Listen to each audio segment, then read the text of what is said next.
Anchor کہنے لگا کہ سوال جواب میں نا کہ کیا وزیر اعظم صاحب پاکستان کو فلاحی ریاست مدینے والی بنا دیں گے؟ میں نے کہا بنانے والا تو اللہ ہے، ہم تو تنکا بھی نہیں اٹھا سکتے اپنی طاقت سے، ہاں حکمران کی نیت کا اثر ضرور پڑتا ہے اگر، اور یہ پہلا حکمران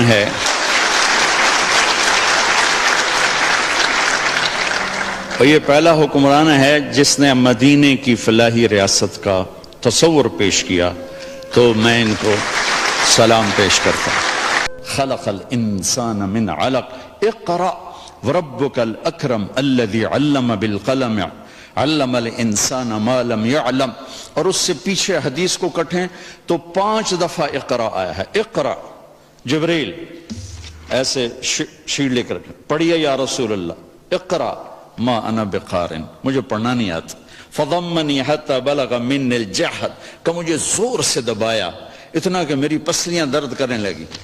اقرا 2 دفعہ، ما انا بقارن، مجھے آتا نہیں، فضمنی حتی بلغ من الجحد، پھر زور سے بھینچا یہاں تک کہ مجھے پسلیاں درد کرنے لگی۔ یا رسول اللہ اقرا، پہلی دفعہ بھی ہو سکتا تھا، 3 دفعہ اقرا جبریل کی زبان سے، 2 دفعہ اقرا میرے رب کی زبان سے۔ میرے دیس کا مسئلہ پلاننگ سے پہلے علم ہے، علم ہے، علم ہے، علم ہے۔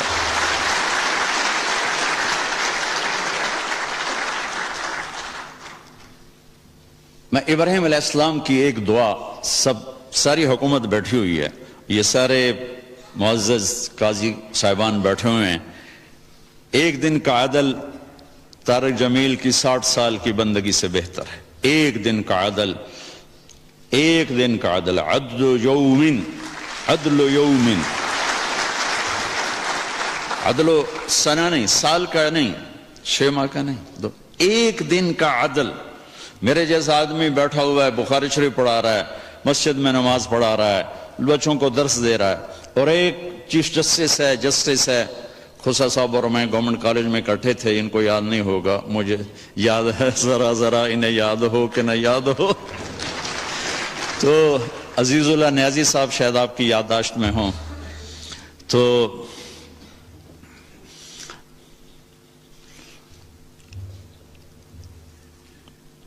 ابراہیم علیہ السلام کی ایک دعا بتانا اجازت چاہوں گا۔ ابراہیم علیہ السلام نے جب مکے کی بنیاد رکھی تو 3 دعائیں مانگی۔ یہ 3 دعائیں کسی بھی فلاحی ریاست، مجھے ایک اینکر کہنے لگا کہ سوال جواب میں نا کہ کیا وزیر اعظم صاحب پاکستان کو فلاحی ریاست مدینے والی بنا دیں گے؟ میں نے کہا بنانے والا تو اللہ ہے، ہم تو تنکا بھی نہیں اٹھا سکتے اپنی طاقت سے، ہاں حکمران کی نیت کا اثر ضرور پڑتا ہے اگر، اور یہ پہلا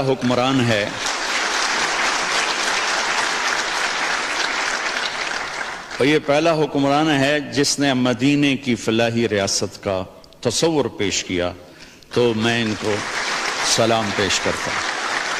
تو اب کرے گا تو اللہ، چونکہ مولانا روم نے ایک حکایت لکھی ہے کہ بادشاہ شکار کو نکلا، راستہ بھٹکا تو باغ میں پہنچا، پیاس لگی تھی تو مالی سے کہا انار کا باغ تھا، بھائی جوس پلا دے، اس نے ایسے نچوڑا ایک انار تو پورا گلاس بھر گیا، تو بادشاہ کے دل میں آیا کہ اس پر تو ٹیکس لگنا چاہیے، یہ ٹیکس فری کیوں ہے؟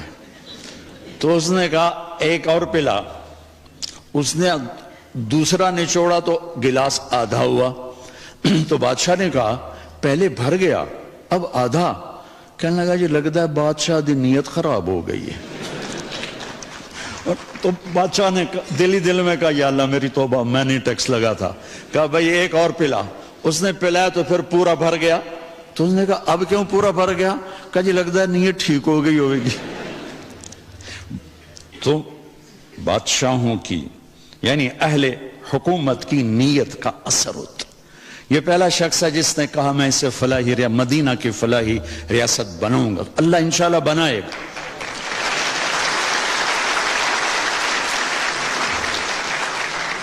ہم یہ کیوں کہیں کہ نہیں ہو سکتا؟ کیوں نہیں ہو سکتا؟ انما امرہ اذا اراد شیئا ان یقول له کن، فیکون فسبحان الذی بیدہ ملکوت کل شیء والیہ ترجعون. جب کرنا اللہ نے ہے تو طارق جمیل کیا اور عمران خان کیا؟ نیت ہماری دیکھے گا، ہمارا جذبہ دیکھے گا. تو میں ابراہیم علیہ السلام کی دعا میں 3 بنیادیں ہیں، ان 3 بنیادوں کو اٹھایا جائے گا تو یہ ذیلی مسئلے خود بخود حل ہوتے چلے جائیں گے. جب وہ بنیاد ڈالی تو کہا وَإِذْ قَالَ إِبْرَاهِيمُ رَبِّ اجْعَلْ هَذَا الْبَلَدَ آمِنًا، یا اللہ اس شہر کو امن والا بنا دے. فلاحی ریاست کا پہلا تصور جو ابراہیم علیہ السلام نے پیش کیا کہ یا اللہ اس ریاست کو امن والا بنا دے. اور امن والی ریاست اس وقت بنتی ہے جب نظام عدل مضبوط ہو اور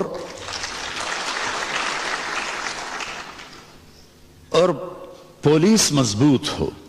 پولیس پر سیاسی لوگوں کا جب تک تسلط رہے گا نظام لوگوں کو انصاف نہیں مل سکتا.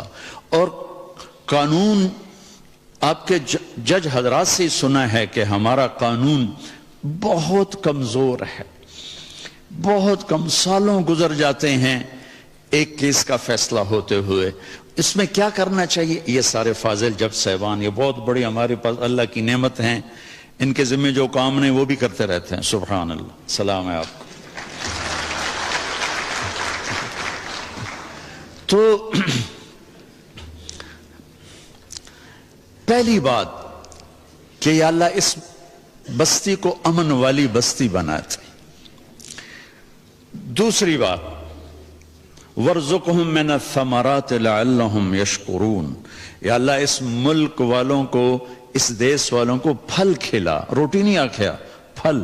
پھل کا وہ کہتے ہیں جب معیشت مضبوط ہوتی ہے، اکانومی جب مضبوط ہوتی ہے.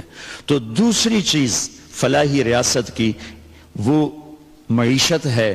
اور معیشت اس وقت مضبوط ہوتی ہے جب انفرادی سطح پر تاجر سچ بولے، جھوٹ نہ بولے، سٹا نہ کھیلے، جوا نہ کھیلے، ذخیرہ اندوزی نہ کرے، دو نمبری نہ کرے، وعدہ خلافی نہ کرے.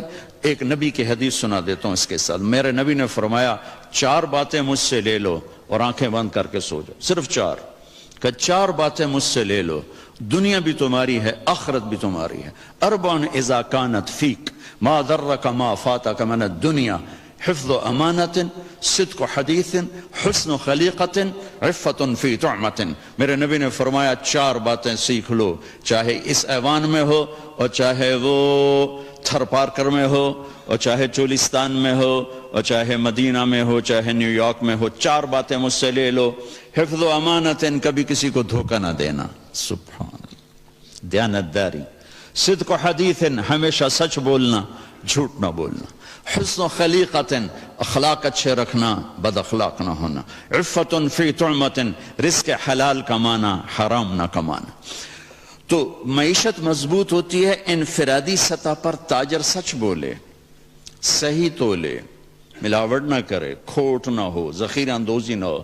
اور حکومتی سطح پر ہے کہ سود کو نکالا جائے اور ہر وہ شق جس سے مال چند ہاتھوں میں آ جاتا ہے اس کی حوصلہ شکنی کی جائے تو معیشت مضبوط ہوتی. تیسری فرمائی ربنا وابعث فیہم رسولا منہم یتلو علیہم آیاتک ویعلمہم الکتاب والحکمت ویزکیہم انک انت العزیز الحکیم. اللہ ان میں کوئی بھیج ایسا اپنا بندہ جو انہیں علم سے آشنا کرے، جو انہیں علم سے آشنا کرے، جو انہیں علم سے آشنا کرے، جو ان کا تزکیہ کرے، جو انہیں علم سکھائے، انہیں کتاب کا علم دے، انہیں حکمت کا علم، کائناتی علم بھی دے، دنیاوی علم بھی دے، دینی علم بھی دے، اخلاقی علم بھی دے، اور ان کے اخلاق کو خوبصورت بنائے. تو یہ 3 بنیادیں ہیں جناب چیف جسٹس کہ امن ہو، معیشت مضبوط ہو اور علم ہو. اور ان دونوں کی ماں علم ہے. علم ان سب پہ سر فہرست ہے کہ علم ان